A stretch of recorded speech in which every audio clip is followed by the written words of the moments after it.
ছোট্ট করে বলো কিন্তু শান্তি কিন্তু ও নিজের দোষ স্বীকার করেছে। আগে প্রভু একটা পটলা গলি আনবো বলে। পটলা পটলা এই যার উপরে রাজ্যের নিরাপত্তার ভার রয়েছে সেখানে পটলা বলে? তুমি কি মাসের বেতন পাও না? পাই কিনা আপনিই বলুন। 6 মাস হয়ে গেল, একটা কানা করিও পাইনি। আপনি সর্বদাই বলেছেন রাজকোষ শূন্য, এখন বেতন দেওয়া হবে না। বেতন না পাও, ওই স্লিপটা পাও, ওটা তো সব দেওয়াই আছে। এই রাজ্যের অবস্থা ফিরলে ঠিক একদিন পেয়ে যাবে।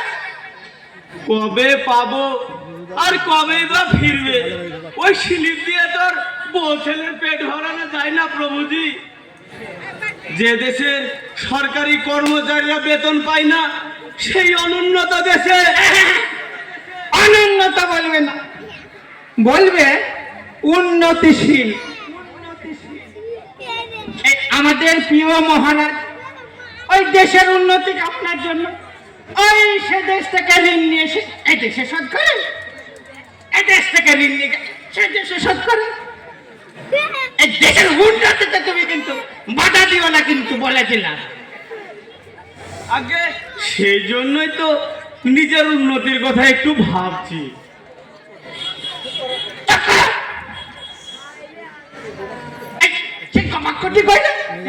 যার মধ্যে দিয়ে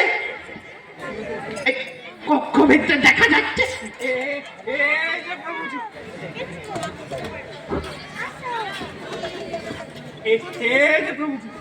লাইট খেলছে।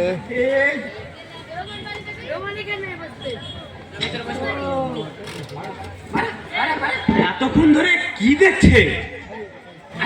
ভাব সমাধি হয়ে গেল নাকি? ছুটিটা টানছে না মনে হয়। এ তো নানা প্রকার আলোক সম্পাতের মধ্যে দিয়ে দেখছে। ও যা টানছে। আহা, বেশ স্বপ্নালু আলু হয়েছে প্রভুজি। এত করে কি দেখছেন? দেখছিল এক অসহায় অবলা স্বামী বিরহের কাতর একাকিনী জামিনে যাপন করেছে। আর এই দেশে বিন্দুরা কেউ তার পোটলা করাবে বলছে, কেউ তার জুতো নিব বলছে। শান্তি প্রভু,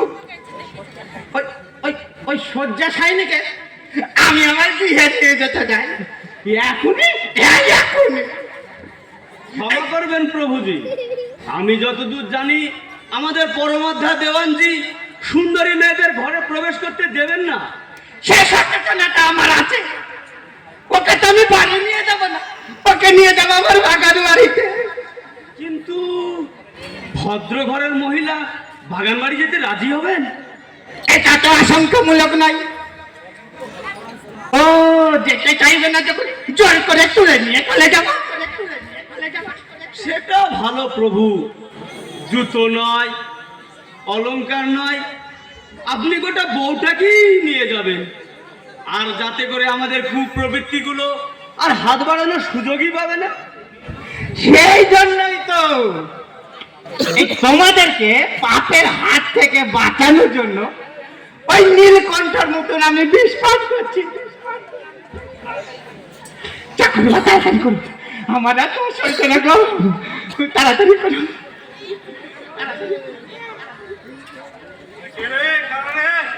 লোকের বাড়ি নাড়াতে ঘুরঘুর করছিস?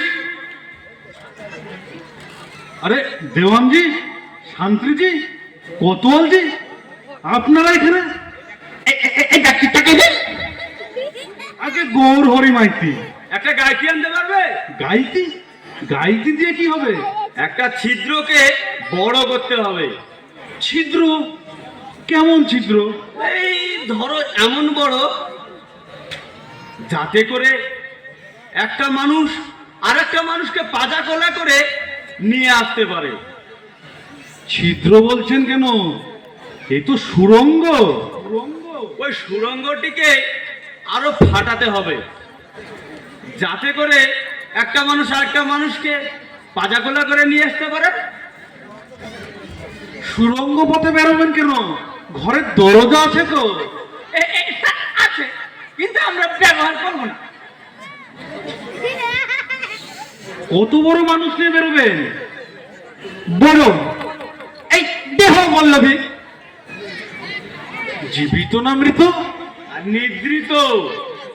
মুখে কাপড় বেঁধে ঘর থেকে বার করা হবে। তোমার আর কিছু জানার আছে? কোদালে হবে? হ্যাঁ হবে, নিয়ে এসো, তাড়াতাড়ি নিয়ে এসো। আগে দেরি কেন হবে? এই তো আমার বাড়ি। কার বাড়ি? তোমার বাড়ি? হ্যাঁ, আমার বাড়ি। নিজের বাড়ি ছেড়ে রাত দুপুরে কোথায় আড্ডা দিচ্ছিলে? আড্ডা দেব কেন? আমি যে দোকান বন্ধ করে বাড়ি ফিরছি। রাত দুপুরে দোকান? আগে হ্যাঁ, আমার হলো কি ওই সোনা গয়নার দোকান তো, তাই পাহারা দিচ্ছিলাম। দোকান পাহারা দিচ্ছিলে আর বাড়িটাকে পাহারা দিবে? হ্যাঁ, আজকাল কি করব বলুন, আজকাল যা চোর ডাকাতি বেড়েছে, তাই অর্ধেক রাত দোকান পাহারা দিচ্ছিলাম আর অর্ধেক রাত এই বাড়ি পাহারা, মানে কাদম্বিনীকে। এই দোকান পাহারা সে দেখুন, বউ পাহারা দিতেছে না, পাহারা দিতেছে না, পাহারা দিতেছে। আগে হ্যাঁ, কাদম্বিনী খুব ভীতু তো, তাকে খুব ভালোবাসি। নতুন বিয়ে হয়েছে, আমি খুব মিস করি, তাই একটু। তুমি দোকান দেখো কে? তোমার দোকান আমরা দেখছি। আগে আর না মানে তোমার বউকে আমরা পাহারা দিচ্ছি। সে তো দেখতেই পাচ্ছি, স্বয়ং দেওয়ানজি, কোতোয়ালজি, শান্ত্রীজি আমার দরজায়। বহু পুণ্যে এমন দেশে আমার জন্ম হয়েছে।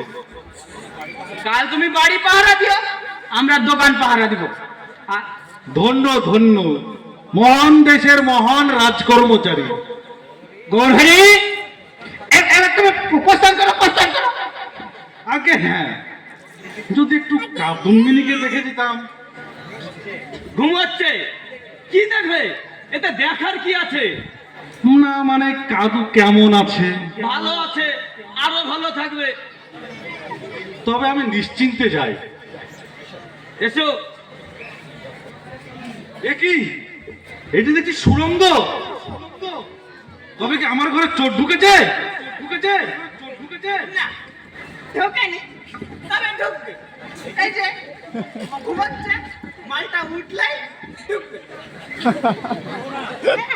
হ্যাঁ, শীঘ্রই হাত করে বলুন, এই ধাঙ্গটাতে কত লোকের সর্বনাশ করেছে।